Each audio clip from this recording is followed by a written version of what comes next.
On COVID, Dr. Fauci says we're going in the wrong direction. Whose fault is that?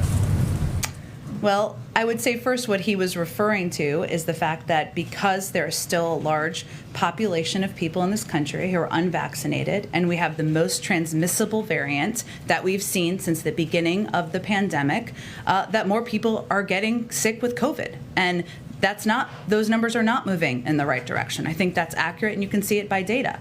As far as combative questions go, it doesn't get worse than this Fox News reporter, of all people, asking whose fault it is that we're going in the wrong direction as far as COVID is concerned. Oh, I don't know, maybe, and bear with me on this one, it's the network that aired this. How many Americans have died after taking the COVID vaccines? That's not Americans who've been killed by the virus, that's a huge number. It's how many Americans have died after getting the vaccines designed to prevent the virus. Do you know the answer to that question? Or this is COVID-19. The origin is the top story, but the focus of this administration on vaccination is mind-boggling. Or this. Going door to door, this is creepy stuff. You know, someone comes up to your door outside wearing a mask, showing up at your house, claiming to work for the government, asking you personal medical questions. What about this? The risks of vaccines to young children may be even worse than we thought. Or this. Can HHS force you to take antibiotics for your TB? How about Xanax for your anxiety, Thorazine for your mania? And while we're at it, why are we letting irresponsible, defective people reproduce? Vagrants, mental patients, even QAnon people, all are allowed to have children. Why is that? Why aren't we sterilizing them? Sound crazy? Or maybe this. I think vaccination ought to be completely prohibited in anybody under age 30. That would simplify the picture greatly. So yeah, in terms of going in the wrong direction on COVID, why could that possibly be Peter Doocy of Fox News? The obvious fact is that the reason we're going in the wrong direction is because the right, led by Fox, has whipped up so much vaccine skepticism, so much vaccine hesitancy, so much vaccine disinformation and fear that it's no wonder their viewers have the lowest vaccination rates compared to their peers. According to polling, only 62% of Fox viewers have received at least one dose of the vaccine. Compare that to CNN or MSNBC viewers who have a vaccination rate of 83%, and the correlation becomes obvious. Fox has been instrumental in dissuading its viewers from getting vaccinated. Only this isn't one of their standard culture war wedge issues, because this is directly resulting in people dying. 99% of Americans who are getting hospitalized or dying are those who are not vaccinated, meaning that when a news outlet convinces people not to get the vaccine, they are subjecting those people to a virus that they could be virtually immune to. They are convincing them not to protect themselves from a virus that they would otherwise have a 99% rate of safety from. So when we say that Fox is killing its viewers, that's not hyperbole. What makes this even worse is that the chairman of Fox's News Corp, Rupert Murdoch, got the vaccine almost immediately, all the way back in December of 2020. And yet the network he's in charge of has been drumming up anti-vax sentiment relentlessly. Even Tucker Carlson, likely the worst offender, won't simply acknowledge whether he himself got the vaccine. And that's not to say that he has, but you would think that if the guy who's been trafficking in vaccine skepticism for months didn't get it, that he would just say it. The fact that he hasn't really does speak volumes.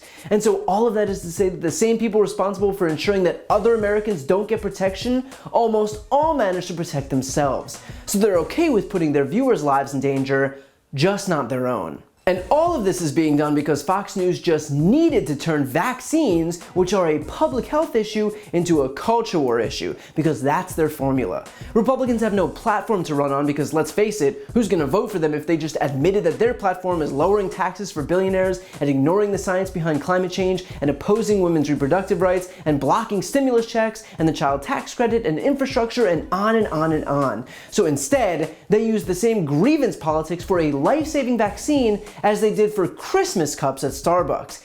Anything they could find to scare people about this vaccine, they did. Even literal non-existent phenomenons like vaccine passports, which based on Fox News' reporting, you would think were coming to take away your children. The left is going to begin the push for vaccine mandates and vaccine passports. Vaccine passports, oh yay. Plans for a vaccine passport. This vaccine passport. The vaccine passport. Vaccine passport. There's going to be growing pressure across all of corporate America to force proof of vaccination status for movement, for everything. Just like no mask, no entry, no vaccination, no entry. Vaccinated only sections, so vaccination segregation. The very same people, literally the very same, who just the other day told us that segregation was immoral, are now enforcing segregation.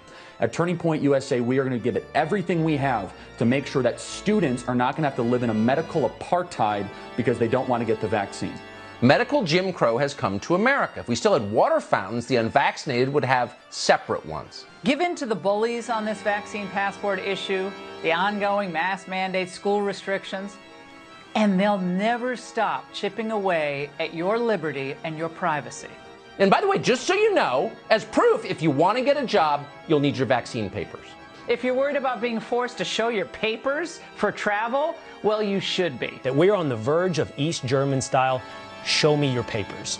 Show me your papers. Show me your papers. Show me your papers. Show me your papers. You have to show your vaccine paperwork. You literally have to show then a vaccine passport. Show me your papers before you get on this train. The irony, of course, being that even Fox News itself had implemented an iteration of exactly that. Fox's HR department had, quote, developed a secure, voluntary way for employees to self-attest their vaccine status. The system, called Fox Clear Pass, allows for employees to self-report to Fox the dates their shots were administered and which vaccines were used. And if you're thinking, wow, a system where your vaccination status is stored in a pass as a way to bypass daily health screenings, that sounds an awful lot like a vaccine passport, guess what?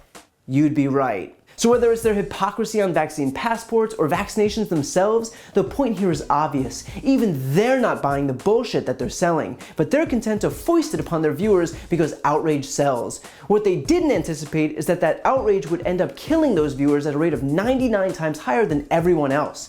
So if Peter Doocy really wants to know whose fault it is that we're going backwards on COVID, that might be a question better suited for the next internal meeting at the network that he works for.